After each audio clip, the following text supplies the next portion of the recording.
The slap itself didn't hurt. What hurt was realizing I'd been paying for the room I was standing in. My mother's hand hit my cheek at exactly 7:18 p.m. on Christmas night. My head turned slightly. The room went silent.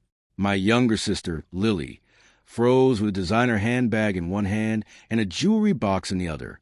My father looked at his plate. My uncle suddenly became very interested in his mashed potatoes. I just stood there. I was 28 years old. I had paid the electric bill in that house for almost 3 years. I paid for the family phone plan. I covered my father's medication. I paid my sister's car insurance. I even bought the giant television, currently playing Christmas music in the background. And I had just been slapped for asking a simple question. What about me? That's all I'd said. Dad had announced there would be no gifts this year because money was tight. Then my sister opened an iPhone, then a designer purse, then diamond earrings. I looked at my mother. She looked furious. How dare you embarrass your sister? She snapped. Embarrass her? I looked around the room. For the first time, I noticed something. Nobody looked surprised. Not my father, not my uncle, not even my sister. They all knew. I was the only person who didn't. I slowly picked up my coat. Marcus, my father said. I ignored him. I walked to the front door. Nobody stopped me. Nobody followed me. I stepped outside into the cold. I sat in my car. And I finally let myself ask a question I've been avoiding for years. Why was I paying for everything? You need to understand something. I wasn't rich. I was a software engineer. I made good money. Good enough to help. After Dad knee surgery 3 years earlier, I started covering some bills. At first it was temporary.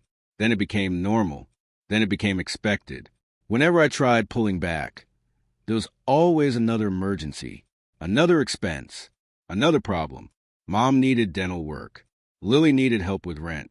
Dad needed medication. The family needed me.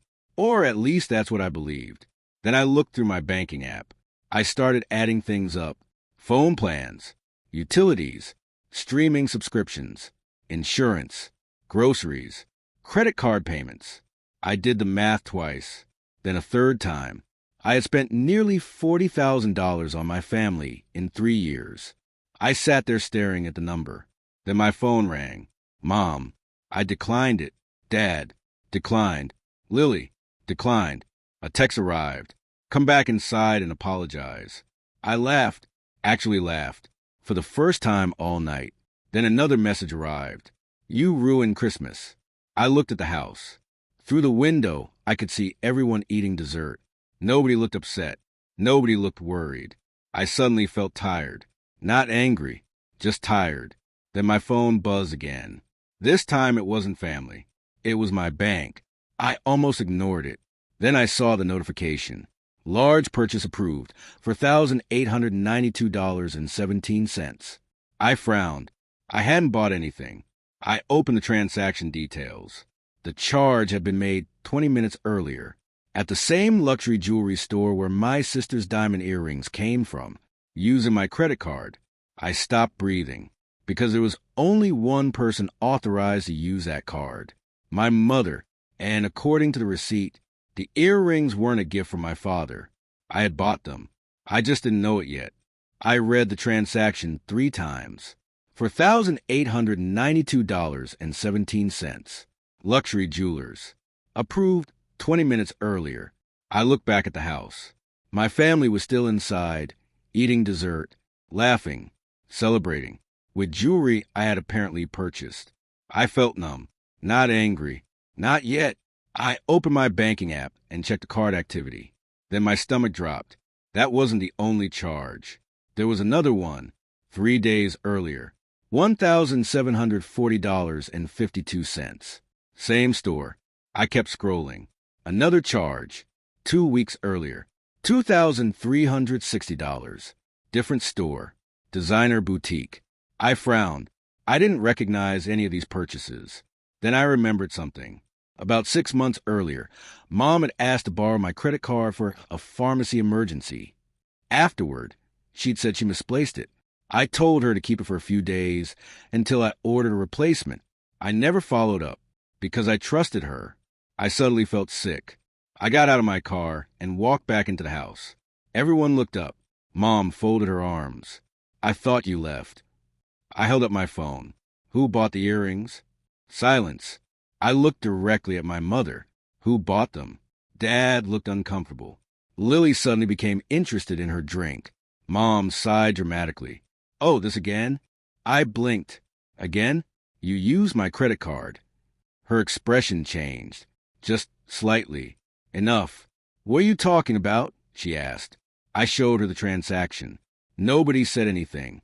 Then Lily quietly put the jewelry box on the table. Mom crossed her arms. I was going to tell you. I stared at her when she didn't answer. Dad cleared his throat. Marcus. No, don't. I looked back at Mom. You spent nearly $5,000 on earrings. They were on sale. I actually laughed. Nobody else did. I opened my banking app again. There are other charges. Her face lost color. That was all the confirmation I needed. How many? Marcus. How many? She looked at my father. He looked away. Suddenly, my pulse started racing. Because Dad knew. I turned toward him. You knew? He didn't answer. Dad. Finally, he nodded. The room felt smaller. You both knew. Mom looked annoyed now. Annoyed, as if I were inconveniencing her. We're family, she said. Why are you acting like we stole from you? I couldn't believe what I was hearing. Because you literally did. Lily finally spoke. It isn't a big deal. I looked at her. It isn't. She shrugged. You make good money. I just stared at her. For a moment. I genuinely didn't know these people. Then Mom said something that changed everything. We raised you. I blinked. What? We sacrificed for you for years. I couldn't believe it. She was justifying it. As if secretly spending thousands of dollars on my card was repayment for being my parent. Dad finally looked at me. Your mother thought you'd understand. I laughed again. This time there was no humor in it. I opened a banking app and handed him my phone. Then you explain these. He looked down, scrolled, then stopped, scrolled again. His face changed. Linda, he said quietly. Mom looked uncomfortable. How much did you spend? She didn't answer. Dad looked up. How much?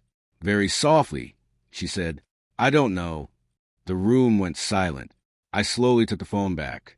Then I checked the full statement. I added the charges, then added them again, because I was sure I had made a mistake. I hadn't. I looked up. My mouth suddenly felt dry. $23,000.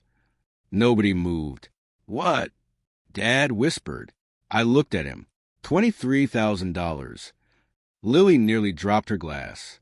Mom's face went completely pale, because apparently she hadn't known the number either. I stared at her. What did you buy? She sat down. For the first time all night, she looked scared. Then someone knocked on the front door. Nobody moved. The knocking came again. I walked over and opened it. A man in a suit stood on the porch. Mr. Marcus Bennett? Yes. He handed me an envelope. Certified delivery. I signed for it. Closed the door. Opened the envelope. Inside was a letter from my bank. I read the first sentence. Then I stopped breathing. Because the bank wasn't contacting me about credit card charges. They were contacting me about something much worse. According to the letter, someone had recently applied for a personal loan in my name, and the application listed my mother's address as the borrower's residence. I slowly looked up. Mom was staring at me. Then she looked at the envelope, and suddenly she started crying. My mother started crying before I even said a word. That told me everything. I looked at the letter again. There was no mistake. A personal loan application had been submitted 3 weeks earlier. Amount requested, $80,000. Applicant, Marcus Bennett. Address, my parents' house. I looked up. Tell me I'm reading this wrong. Mom covered her face. Dad looked confused. What loan? He asked. I stared at him. You don't know? He looked from me to Mom. Know what? My mother didn't answer. She just kept crying. Something cold settled in my stomach. Dad wasn't acting. He genuinely had no idea. I looked at Mom. You applied for an $80,000 loan in my name? She shook her head. I didn't mean yes or no. She started crying harder. Dad stood up. Linda, what is he talking about? She looked at him, then looked away. That was answer enough. The room exploded. You did what? Dad shouted. I had never heard him raise his voice like that, not once in my entire life. Mom flinched. I was going to pay it back. With what? I asked. Silence. With what? She had no answer. Dad looked like he'd aged 10 years in 30 seconds. Why would you do something like this? Mom wiped her eyes. Because we needed help. I frowned. We? She looked toward my sister. Lily suddenly sat up straight. No. Mom's eyes filled with tears again. We needed to protect her. Protect her? I looked at my sister. She looked terrified. A terrible feeling settled in my chest. Lily, I said quietly. What happened? She didn't answer. I looked back at Mom. What happened? Nobody spoke. Then Dad looked at my sister. Very slowly, he sat down. No. Mom nodded once. Dad closed his eyes. No. I felt my pulse racing. What is going on? Lily finally spoke. I lost my job. I blinked. What? She swallowed. 4 months ago. The room went silent. 4 months. For 4 months, my sister had been pretending to go to work every day. I couldn't process it. But you've been paying rent. She looked away. No, she hadn't. I slowly turned toward Mom. The expression on her face told me everything. You've been paying her bills. Mom nodded. With my money. I suddenly understood the designer purchases. The gifts. The expensive dinners. The mysterious charges. They hadn't been emergencies. My mother had been supporting my sister's entire lifestyle while hiding the truth from everyone, including Dad. How much? I asked. Nobody answered. How much? Lily whispered. Almost everything. I stared at her. What does that mean? She started crying. I couldn't tell you. I laughed once. A short, disbelieving laugh. So, instead, you let Mom steal from me? I never asked her to. But you knew. Silence. That was enough. Dad looked devastated. You've been unemployed for 4 months? Lily nodded. And you never told me? She shook her head. Dad looked completely broken. Then Mom said something unbelievable. I was just trying to help my daughter. I looked at her. You committed fraud. I was protecting my child. No, I said quietly. You were lying to everyone. Then my phone rang. It was the bank. I answered immediately. Mr. Bennett? Speaking.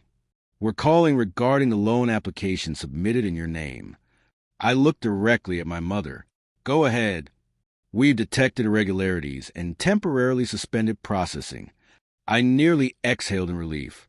Temporarily suspended, meaning it wasn't approved. Yet, however, the representative continued, we need to verify several documents that were provided. My stomach tightened. What documents? She listed them. Driver's license, tax returns, pay stubs, bank statements. Every single document had been submitted under my name. I felt sick because these weren't random forms. Someone had gathered everything needed to steal my identity. I looked up. Mom seemed confused. Actually confused. Then I noticed something. Lily had gone completely pale. She looked terrified. Far more terrified than Mom. And suddenly, I knew. I ended the call. Then I looked directly at my sister. You did it. The room froze. Lily shook her head immediately. No. You filed the application. No. You had all my information. She started crying. It wasn't supposed to happen like this. Dad looked between us. Then his face changed. He understood. Oh my God. Mom looked at Lily. Then at me. Then back at Lily. Her expression slowly transformed from confusion to horror, because for the first time that night, my mother realized something. She hadn't been protecting my sister. She had been helping her commit identity fraud. Then there was another knock at the front door. 3 sharp knocks. Nobody moved. I opened it. Two people stood on the porch, a man and a woman, both wearing dark jackets. The woman held up a badge. Mr. Marcus Bennett? Yes. We need to speak with you regarding a financial fraud investigation. I looked back into the living room. Every face had gone white. Then the woman said the words that changed everything. We believe multiple loan applications have already been approved using your identity. I stopped breathing because I had only known about one. Apparently, there were others. I stared at the two investigators standing on my parents' porch. For a moment, nobody said anything. Then the woman asked again, "Are you Mr. Marcus Bennett?" "Yes." She nodded. "We're with the bank's fraud investigation unit. May we come in?" I stepped aside. The room looked like a photograph. My father sat motionless. My mother was crying, and my sister looked like she might faint. The investigators introduced themselves and sat at the dining table. The man opened a folder. "Mr. Bennett, over the last 8 months, we've identified 4 separate credit applications using your personal information." I blinked. "4? Yes." He slid several documents toward me. I looked at the numbers. My stomach dropped. Credit cards, a personal line of credit, the loan application, and another account I'd never seen before. Combined value, $126,000. Nobody spoke. I heard my mother whisper, "Oh, God!" The investigator looked at me. "Can you confirm you didn't authorize these?" "Absolutely not." He nodded and made a note. Then he asked the question everyone was dreading. "Who had access to your information?" I didn't answer immediately, because I already knew. I just didn't want to say it. Then I looked at my sister. She started crying. The investigators followed my gaze. The woman spoke softly. "Ma'am." Lily covered her face. "I'm sorry." My father closed his eyes. The room became silent again. Then the investigator asked, "Did you submit these applications?" Lily nodded. I felt something inside me break, because this wasn't an accident. It wasn't one bad decision. This had taken planning, preparation, repeated choices. The investigator continued. "Did anyone assist you?" Lily immediately shook her head. "No." I almost believed her. Then my mother stood up. I helped. Everyone looked at her, even Lily. I gave her the documents. The room froze. "What?" my sister whispered. Mom was crying again. "You kept saying it was temporary. You kept saying you'd pay everything back." "Nom." I found the tax returns. I found the bank statements. I couldn't believe what I was hearing. The investigators exchanged glances. My father looked completely devastated. "You knew?" he asked. Mom nodded. I thought I was helping. "No," Dad said quietly. "You weren't." For the first time all night, he looked angry, actually angry. "You stole from our son. I was trying to save our daughter. And now you've destroyed both." The words hit everyone, especially my mother. She sat back down and covered her face. Then the investigator asked another question. "Where did the money go?" Nobody answered. He looked at Lily. "Miss Bennett." She wiped her eyes. Then she said something that stunned everyone. "I don't have it." Silence. I frowned. "What?" She looked miserable. "It's gone." The investigator leaned forward. "Explain." She swallowed. Then the truth came out. She hadn't lost her job 4 months ago. She had lost it almost a year earlier. At first, she'd used savings, then credit cards, then she'd borrowed money, then more money, and more, trying to keep up appearances, trying to maintain the apartment, the car, the shopping, the social life everyone thought she had. Eventually, she ran out. That's when she took my information. I couldn't believe what I was hearing. She committed fraud because she was embarrassed. "I didn't know how to tell everyone I failed," she whispered. Nobody spoke. Then Dad asked quietly, "All this because you didn't want us to know you lost your job?" Lily started sobbing. He looked like someone had punched him. Then the investigator's phone rang. He answered, "Listen," then slowly looked up at me. "Mr. Bennett." I suddenly had a bad feeling. "What?" "We've traced several transactions. I nodded slowly, and he looked uncomfortable. The funds weren't only spent. I frowned. What do you mean? He turned the folder toward me. There were wire transfers, large ones, repeated ones, to the same account. I looked at the name, then looked again, because I thought I was reading it wrong. I wasn't. I slowly raised my eyes. Who is Ethan Cole? The room went completely silent. Lily's face lost all color. My mother looked confused. My father looked confused. I looked directly at my sister. She couldn't even look at me. And then I understood. Ethan Cole wasn't a bank, wasn't a company, wasn't a creditor. He was a person. And judging by my sister's expression, he was the real reason every dollar had disappeared. The investigator spoke again. Based on the records, approximately $90,000 was transferred to this individual. I stopped breathing, because losing money was one thing. Having your identity stolen to secretly finance someone else's life was something entirely different. Then there was another knock at the door. Everyone jumped. The investigator looked toward the entryway. I believe that's him. I frowned. What? He stood up. We asked him to come. I stared at him. You already contacted him? The investigator nodded. I walked to the door and opened it. A man about my age stood on the porch, nervous, pale, hands shaking. I looked back at my sister. She looked like she might collapse. Then the man looked at me and said the last thing I expected. Mr. Bennett, I didn't know the money was yours. The room fell silent, because that meant only one thing. My sister hadn't told him she was unemployed.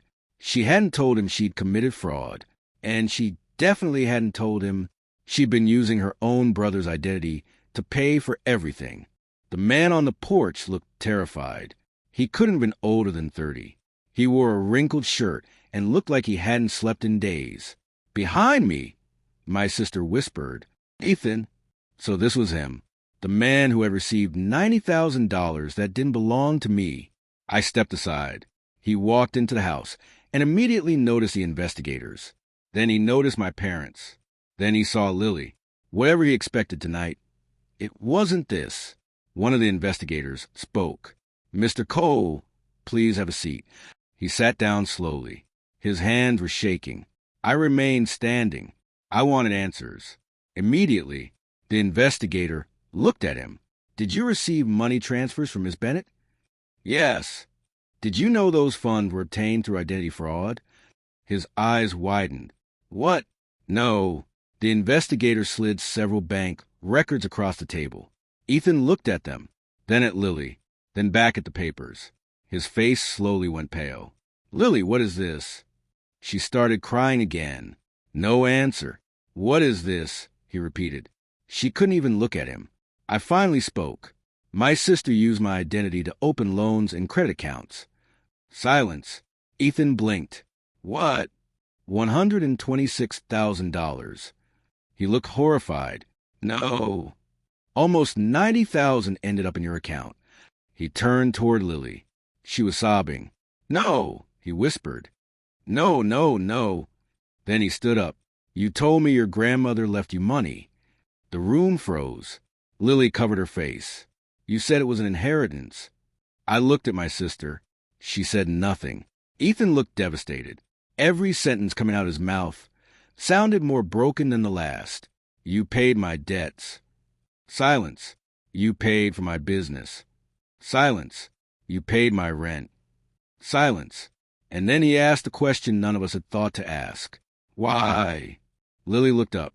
For the first time all night, she answered honestly. Because I thought if I could help you succeed, you'd stay. Nobody moved. Nobody spoke. I looked at Ethan. He looked like he'd been hit by a truck. You committed fraud because you thought I'd leave? He asked quietly. She nodded. I was scared. The room felt unbearably sad. Because suddenly none of this was about money. It was about fear. Fear of failure. Fear of disappointing people. Fear of being abandoned. Fear had destroyed everything. Ethan slowly sat back down. I would have stayed anyway. That made Lily cry even harder. One of the investigators finally broke the silence. Miss Bennett, based on everything we've heard tonight, we'll need formal statements from everyone. Dad looked exhausted. Mom looked completely defeated. I looked at my sister. She looked smaller somehow, like the weight of everything had finally crushed her. The next few months were difficult, very difficult. I froze every account, closed every line of credit, worked with the banks, submitted reports, met with investigators. It was exhausting, but eventually things began to improve. The fraudulent accounts were removed. Most of the debt was cleared after the investigation confirmed I wasn't responsible. The process took nearly 6 months. As for Ethan, he cooperated fully. The investigators confirmed he had no idea where the money came from. He wasn't charged with anything. He moved out shortly afterward, not because he hated Lily, because he couldn't trust her anymore. That part hurt her more than anything. My mother spent months apologizing. At first, I was too angry to listen. Eventually, I did, because I finally understood something. She hadn't intended to hurt me. She'd intended to save one child and accidentally betrayed another. Intentions don't erase consequences, but understanding them helped. My father changed the most. He started saying no, for the first time in his life. No more hidden bills. No more financial rescues. No more pretending everything was fine. And honestly, our family became healthier because of it. As for Lily, she eventually found another job. She started therapy. She made repayment arrangements. Slowly, painfully, she began rebuilding her life. One evening, almost a year later, she asked if we could have dinner. I almost declined, but I went. Halfway through the meal, she looked at me and said, "I don't expect forgiveness. I just wanted you to know that I finally understand what I did." I looked at her for a long time. Then I nodded, because I believed her. Trust wasn't back.